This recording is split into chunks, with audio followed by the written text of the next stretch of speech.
the rudder! Raise the sails! Raise the sails! Captain, an unidentified ship is approaching. Over. Roger. Wait, is that an Enterprise sales solution? Reach sales professionals, not professional sailors. With LinkedIn ads, you can target the right people by industry, job title, and more. Start converting your B2B audience today. Spend $250 on your first campaign and get a free $250 credit for the next one. Get started today at linkedin.com/campaign. Terms and conditions apply.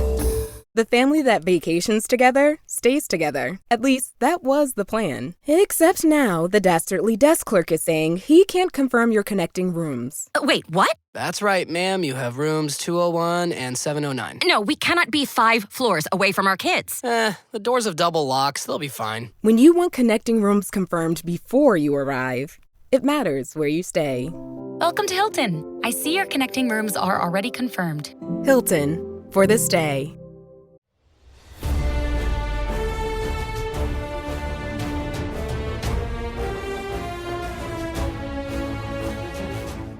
Hi, it's Dave here. This is my wife, Kathy. Hello. This is The Cinemile. It's the podcast where we walk home from the movies, but today we're sat on the couch watching Traitors Ireland, one of the greatest episodes. Brilliant. I've Start to ever seen. finish. Yeah. Wow. Very good.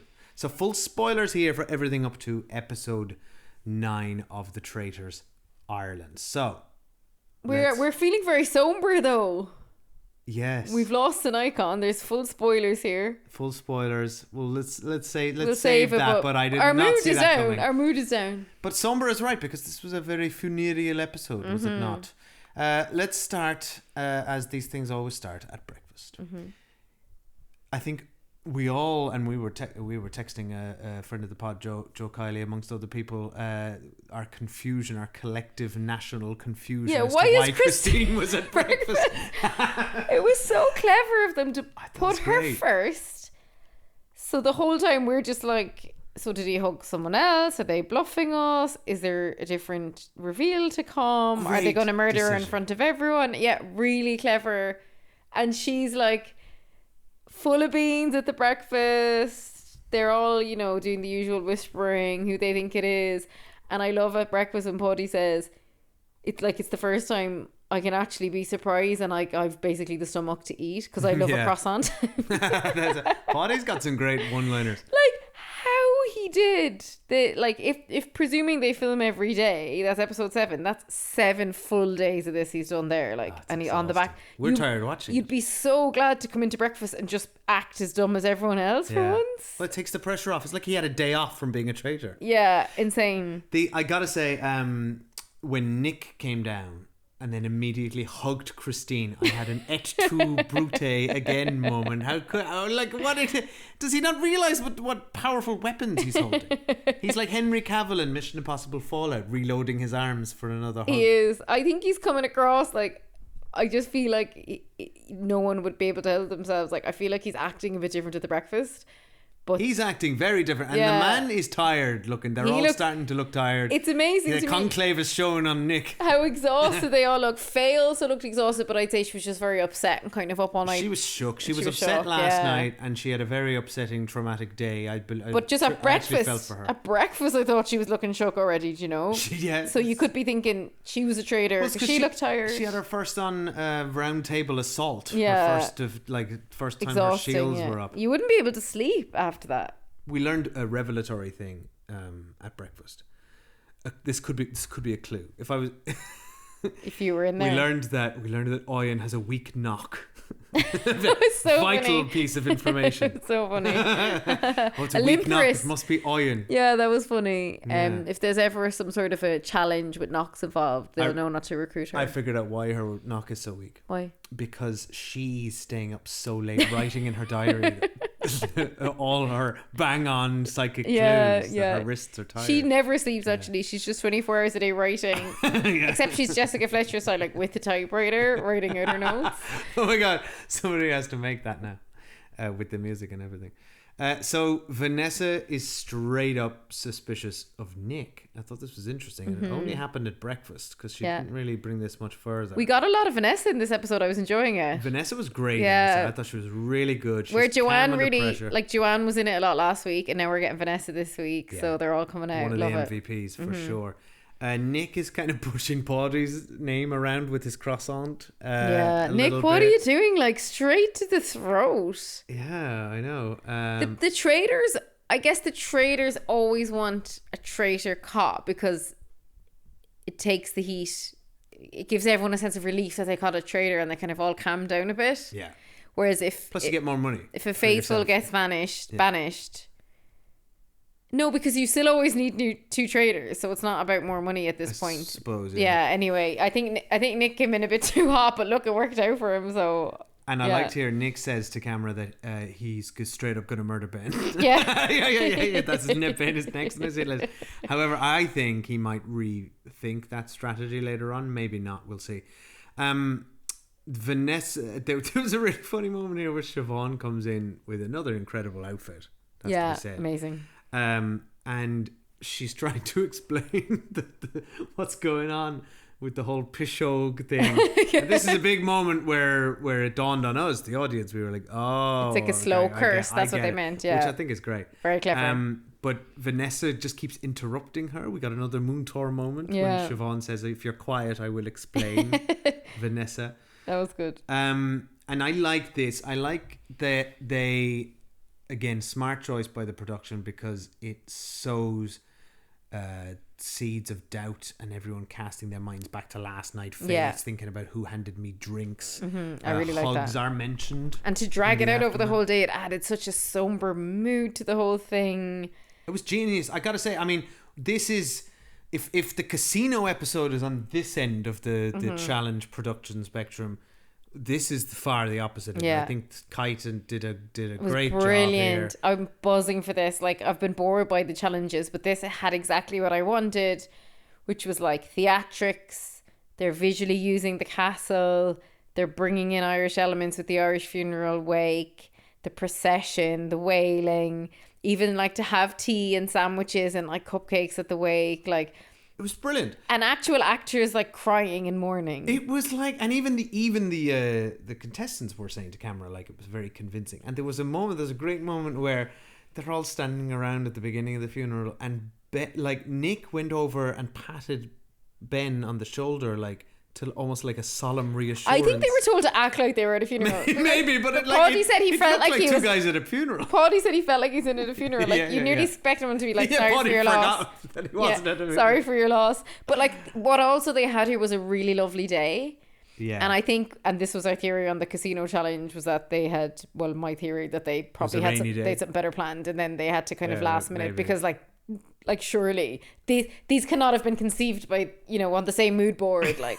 Whereas this was glorious. You've the drone shots, like Slane Castle is so beautiful. You've got looked the business, like the aerial shots of the procession, like that's fabulous. And like, if you imagine that like Ireland Inc. and this is being exported and this is part of like, this will be exported and part of some tourism package about Ireland, that makes you want to come to Ireland, It would, you're right, the shots wouldn't have looked out of place in the Ireland's Ancient East ads that are playing in between Traitor episodes. So it was really good. But right before they went on the mission, we saw fair play to Christine from Cork. She was like, if I'm going out today, I'm going out swinging. And she kind of came at Ben and I enjoyed, I like to see her saying, I'm just going to do it because I'm going. And she's right, because she said, we don't know when we get pulled for the mission. I mean, you called the name of Jessica Fletcher earlier for Oyen. I think this is Christine's Poirot moment. She brought everyone to the parlour room and she laid out, she did her Jacques Hughes moment. Yeah, very enjoyable. Her clues were, I mean, I got to say, I love Christine and top marks for conviction. I think she sold her case well. She's so charming, though. She just feels like, I feel like her and Paddy, I see in their future like that they'll do ads together or do like I could see them as a duo presenting a show together or something. Yeah, they're both so charming and fun, but she's very emotive, and like we saw her calling him her second dad and all this. Like, she was so emotive, and like you see all these real emotions throughout the day in her, and also the fact that we know she had the curse on her. Yeah, like she got to be the star of the episode. Like, it's a pretty cool way to go out. Like, she didn't just get murdered like everyone else. Like, this is the best murder we've ever seen. She held her own, and she got was brilliant. So much screen time from it. Yeah, I agree with everything you said, but her clues were pretty wild. The Ben stroking his beard. I love that. In an evil way. I love that. And Wilkin goes, no, you do, but like Wilkin just rubs his beard once, and she's like, no. That's not what Ben was doing. No, that's not evil enough. He was literally twirling his mustache. You twirl your mustache, you don't pull your beard. It's very different. But but look, the thing is, you've nothing else to go on, so it's as good a theory as any. Poor old Wilkin. That was the only contribution he had in this Well, entire I'd say he was episode. thrilled though. Yeah. Because he was like, I've got a beard. He's probably so relieved not to be like the number one thing in the show you want is like no attention on you. Yes, exactly. Because last night he got quite a bit of heat. Yeah. So yeah, I think he was happy to. I would stay in the fade background into the shadows there as well if I was him. He was doing a Homer Simpson in the bushes for sure. I love that Christine's accent got increasing, and this is a real legitimate phenomenon for anyone who's not from Cork. But when Cork people such as ourselves get agitated, or excited, your accent 10x's.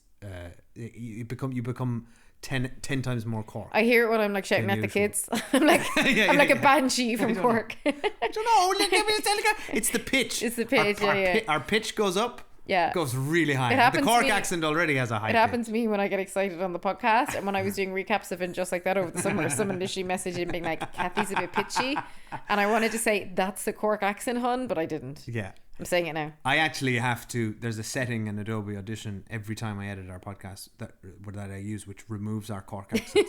So we actually don't sound like this in real life. So Paddy here has a brilliant. I loved this interaction with Paddy and Joanna. Oh, I in the loved kitchen. this moment. What Brilliant. a laugh! And a lovely little one of his final moments in the thing. They're He's very so- funny, and I love her. She's just like, I'm being myself. I'm not getting in a clique. She goes, they're all so young, though. Actually, some of them are essentially the same age as her. Like, but I enjoy how it was such a sweet moment between the two of them. I'd love to see more moments like Vanessa this. and Ian, they're all in their 20s. Like she's 40, Christine is 38. So there is like there is quite a bit of an age gap there, to be fair. Like have you hung out with 20-year-olds at work and you're like, they age Yeah, you feel so old. But I would like to see, I love these kind of scenes, and we're only getting them now that there's less people. Yeah. I mean, also Archie obviously knew they'd little limited potty time left in their hands, so they had to kind of, eke it out for us. Because like, he's the star of the show. I totally agree. He's the star of the whole show. If I got to meet Paddy in real life, I would be so starstruck. I would be so starstruck.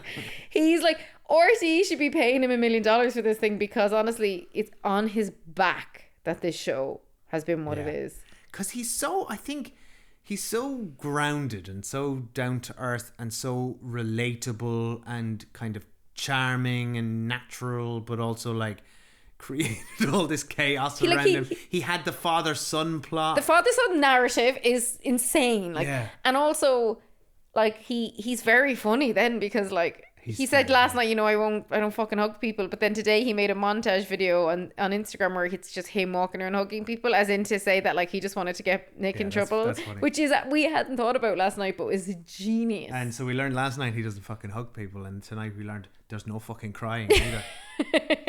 That's the one thing. I love the scene with Joanne though. I really enjoy, and she's lovely. Like I really like. I thought it was very honest as well. They both were saying they were lonely, essentially. That they were missing their bubbles, as they put it. I liked that Paddy spoke about his missing his wife and his low-key life. Yeah, and she was saying that something about going back to her daughter, and I think we saw Paddy at the very intro when it's hard to remember who everyone is, but I remember him saying like, it's the first time I've been separated from my wife. Yeah. So very cute. He's very sweet as well, like. And then you get Ben. So after the big bust up, Ben and Christine, Ben kind of defends himself. I thought totally legitimately. Yeah. I thought it was nice of him to go over and say as well, though, like, look, kind of no hard feelings, and I was taken off guard because you hadn't spoken to me in private. I think so. It was a nice moment. Yeah, it was a nice moment, and then I love when we cut to Christine and she's like, "Yeah, but that's just kind of traitor behavior." Yeah, I love that she wouldn't let him off the hook. But also, I like that. But everything is traitor behavior, though. Oh yeah, like you touched your face too many times. Like closing a door is traitor behavior. Yeah. Talking to someone's traitor behavior. Looking at someone's traitor behavior. But it's like Caitlin was saying to us yesterday. Once people have their mind made up on something, it's all confirmation bias, right? And you're all in on something. There's a great moment just before they get to the challenge, which I really loved from Christine, where she says, "Girls, if one of you backstab me, I'll haunt you for the rest of her life." Like she's quick, she's very witty. So yeah, the challenge, we've kind of, we've sung its praises. I think one thing I thought was a bit weak about it, though, which they did address by the end, was that there was no challenge component to it. It was just a long walk. It all felt a little pointless, these clues that were so obvious, and it was just like, I enjoyed it though, because it's like theatrics. Get to the back of the line, and I want to see theatrics and emotions much more than I want to see someone running around trying to grab bags of €100 tokens off a river. I totally agree with you, but they could have introduced a game mechanic to this portion. Dave, see the amount of extras they had. There's no like, they needed to get through this day, and at the end they did the flowers and the coffin thing, which was like that's where the freaky. game came in, and they had to vote. Like, that was actually like the three of them lined up in the coffin. Like, Traitors loves a coffin. I've seen it in the US and the UK ones, albeit different versions. Yeah. But like, they, like, I think Faye legitimately was having a panic attack. In the UK one last year, they had them legit buried in under the coffin in different places. Yeah, but I always questioned like how much they actually did that. Like, I'm sure they didn't. It's a bit, it's very freaky. Even lying in coffins is a very. And I wouldn't want a camera, under my chin and yeah. And like basically up your skirt. Like, I would object to every part of it, not in the least being in the coffin. And then everyone puts the roses on you, and then to actually put the coffin lid on Christine, like, I know they left a little bit of a gap, but still it is. And now they must have, I presume, Caitlin said to us the other night they were well looked after. Oh, nothing bad happened to her, like, but I'm it's just, sure they said to her, are you okay with this? And I'm sure she's well looked after, but like, at the same time, that is freaky shit. And for sure. I really felt for her, but I also think as upsetting as it must have been at the time, what an iconic way to go. It's pretty awesome. Yeah, I gotta say. Mm-hmm. And I'm looking forward to seeing the episode of the Traitors Uncloaked with her and Paul. Oh my God, I that's can't a great wait. combination on the couch.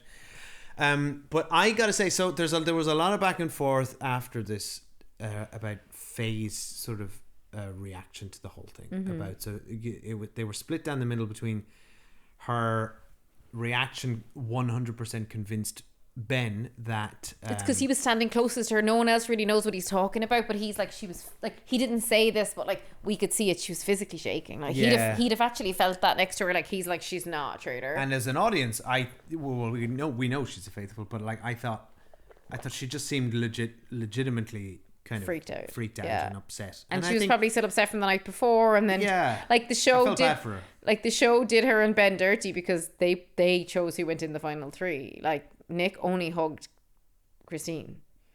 That's true. Show picked the other two. The show did that. I'd say just to fuck with them. Yeah, they were like, how can we like maximally fuck with these people, and that was the decision probably. Yeah.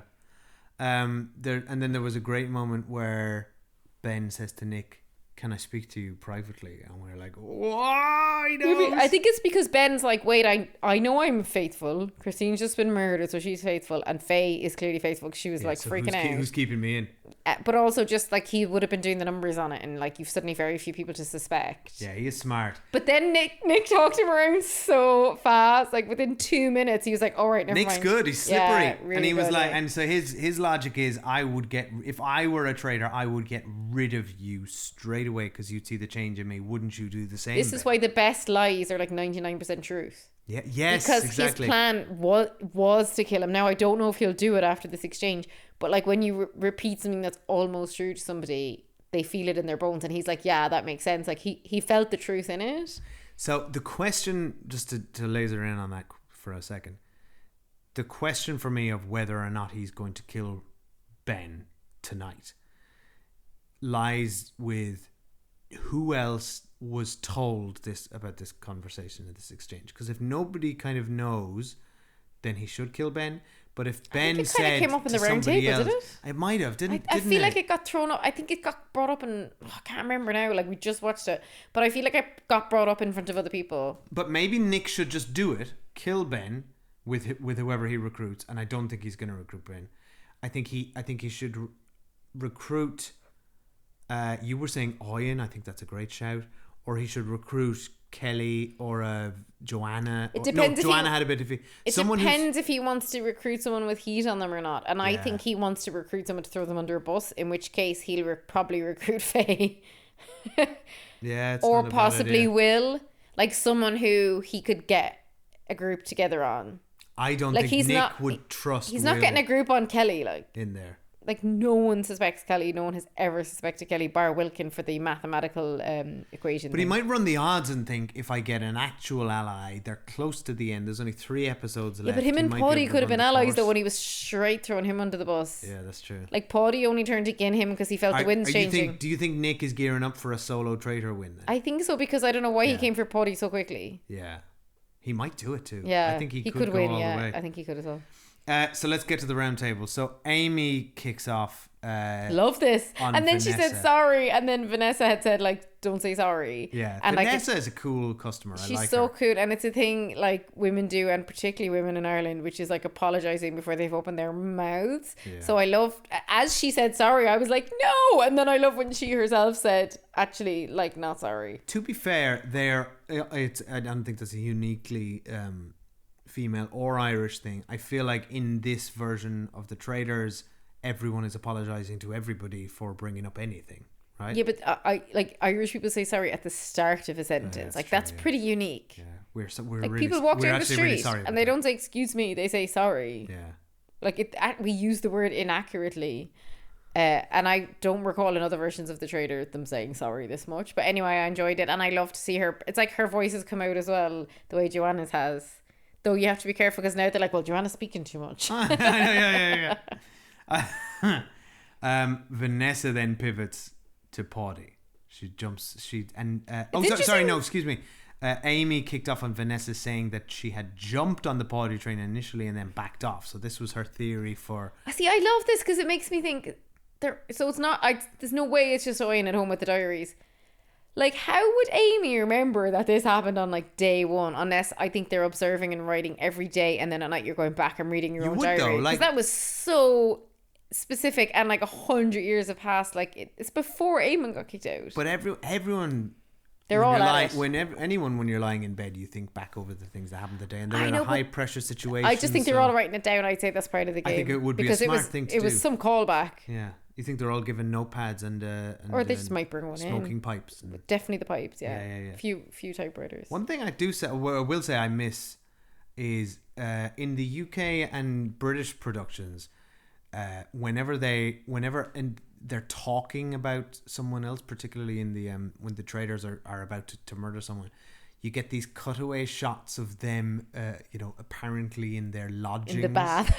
they're in the bath, or they're preparing to go to bed, and all these elaborate things. And I feel like the Irish production missed a trick there, because the shots they'd use were just them standing around Slane Castle, whipping their heads back to the camera. And everyone did the same look. So. Originally, I missed that stuff, but now I'm kind of enjoying the lo-fi nature of this. And I have been thinking about the budget and like how it's so clearly reduced.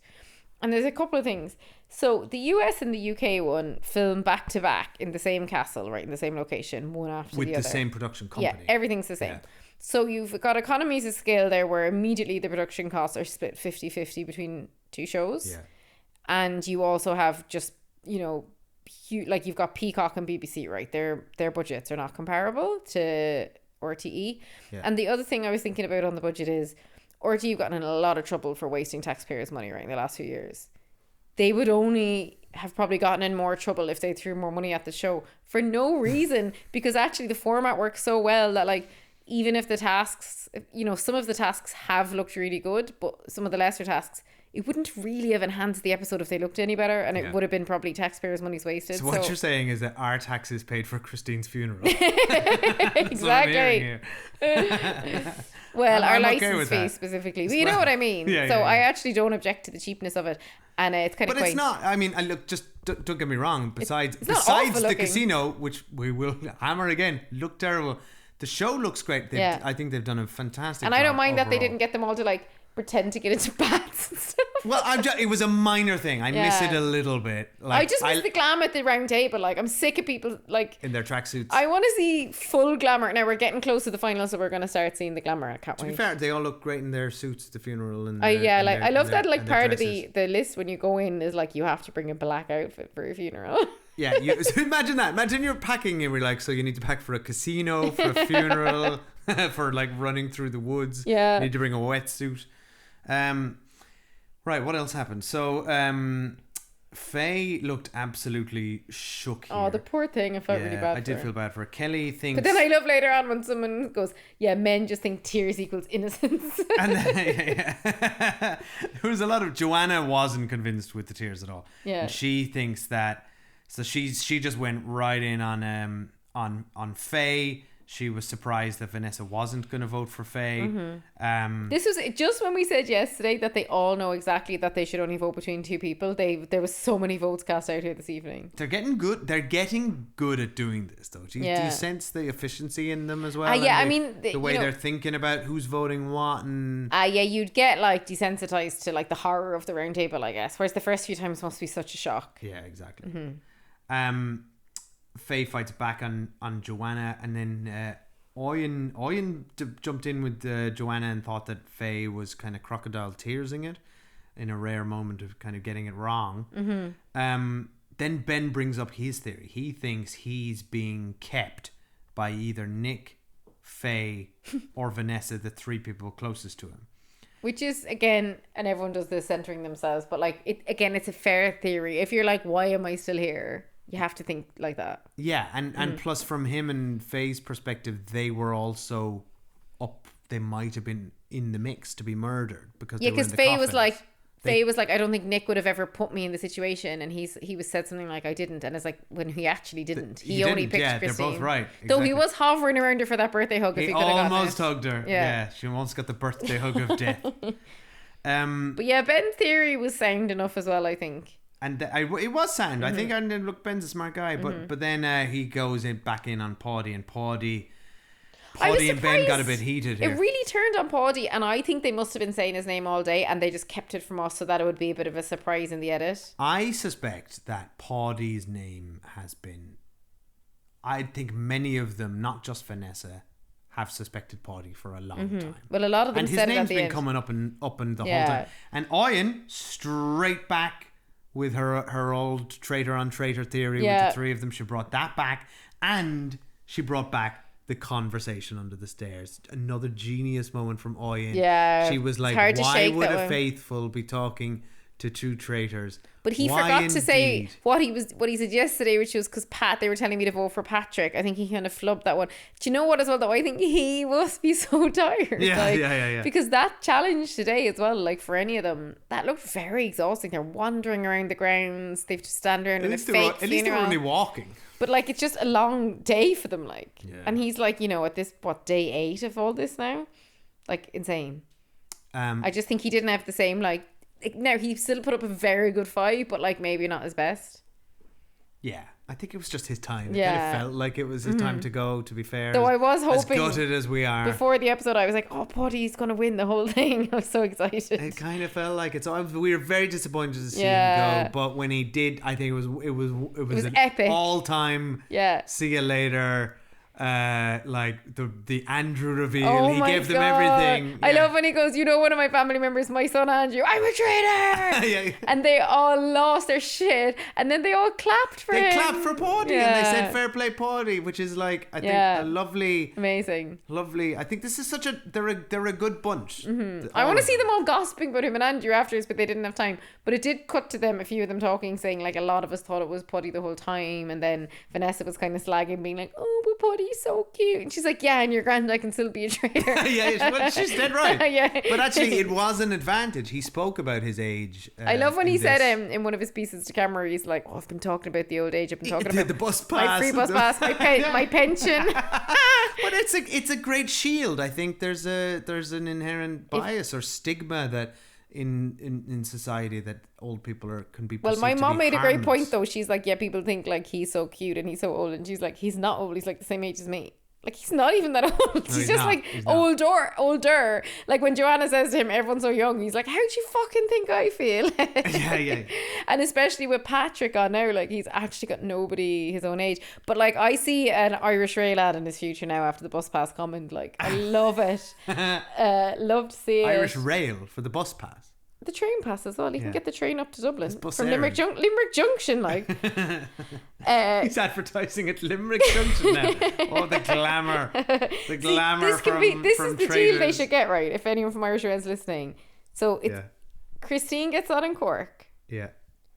Go on. And Andrew, because he lives in Cork. Yeah. Then they go through Limerick Junction, as you do. Yeah, great. They pick him up, and then they slightly divert to go to Westport to the Thai restaurant. And then they say, get the train. It's treacherous. They say get the train from Cork to Limerick Junction to Westport. Not a direct route in any way. Sure. Anyway, back to it. Who do we think Nick's recruiting? Someone he says, I'm in charge of who we kill. And I'm like, no, I think you have to recruit first, and then the person you recruit helps you kill. Yeah, I Nick. think so. I've never seen a solo kill on this show. You know, they have to bring in the him and the other person will do it together. What did you make of Nick and Ben's synchronized bow and arrow? Oh my god, I loved it. They're so corny. I loved it. I thought it was so fun, and I also love to see the two of them both admitting that they'd kill each other, which I thought was a fun moment as well. Because of course it's a game. Like, you know, if you're playing Scrabble against someone, you'll try and take them out. Like, you have to think of it in the same way. I love seeing all the friendships that have formed in I love here it over the past 7 I feel like days. some of the women would like seem to be like saying like that they'd like be so disappointed in someone like morally if they're a traitor, and it's like, it's okay, like, you know. I know, yeah. Some people take it very personally. But I guess it's just in the moment, and again after. Which Joanna doesn't like. But it would feel awful to think someone just lied to your face for like 7 days. But like, I like the way Joanna's having none of that. Joanna's like I love how just pragmatic Joanna is. Yeah. Like, why are you crying, you silly girls? This is just a silly game. She's cool. Yeah, she is cool. So I think... I can't picture who he's going to recruit, but if he recruits Ben, it's really silly. So he can't recruit Ben. Unless he does exactly what Poddy did, just recruit the person you want to recruit for a day, just to have a bit of fun in the conclave. But Nick doesn't think like that. Yeah, he doesn't play like that. Yeah, I think he's a cold-hearted traitor killer, or faithful killer as it is now. So if he's the man of his word, which we have seen him to be so far, he has to be murdering Ben then. I think so. I think he should murder Ben. Yeah. And suggest that and if anyone says, well, that was you, well, then he can just say, but that's so obvious. Yeah, why would I do that? Okay, I'm putting my money on it now. He's recruiting Vanessa. Because she's smart. She's well able to take it. Like, she wouldn't buckle, like, probably. She's got a bit of heat on her now, I think though. Faye would buckle a bit because she's so was so thrown by the day. Yeah, but I think he'd love that she's a bit of heat on her. I guess, yeah, because he wants to be there at the end. Because you want someone who can both... You want to throw them a bone close to the end. You want to take someone who can both... You want to pick someone who can both take it and also has a bit of heat on them. Anyway, let's wrap this up. We'll be back next week. There's only 3 episodes left. I'm gutted, but also I look forward to not being utterly exhausted from staying up so late every night. I know, this is our conclave. Yeah, it is. Thank you everyone for listening. Let us know who you think's going to win, because we're nearly at the end of this thing. I'd love to hear. Who do you think's going to win? I think Nick could win. I don't know, because I think he has too much attention. I think it's off. I think, all right, it's either Nick can get to the end and win for the Traitors. I don't think he's going to get voted out. I think like Kelly could win or something like that. Someone who's like the people who they themselves describe as the real faithfuls. Yeah. They are the real trustworthy people. I think Kelly's one of them. I think Joanna and Vanessa have had heat in them. Maybe not Oyen or Kelly. I personally would love to see Oyen win. I would too. I'd love to see. To be honest, I'm happy with any of them winning, and so much will happen over the next few days. So I look forward to coming back Sunday night and watching it and discussing it next week. And we'll see you all then. If you want to chat to us, you can at the Cinemile on Instagram or Letterboxd, or email us thecinemile@gmail.com. And if you're listening on Spotify, you can leave a comment under the episode. Wherever you listen to podcasts, please rate and subscribe. We genuinely really appreciate when people do that, when they leave us the 5 stars. And we are going to see The Long Walk this weekend, so you'll hear our review of that on Sunday. A movie made just for us. Yeah, we're both dying to watch it. Yeah. Bye. Bye.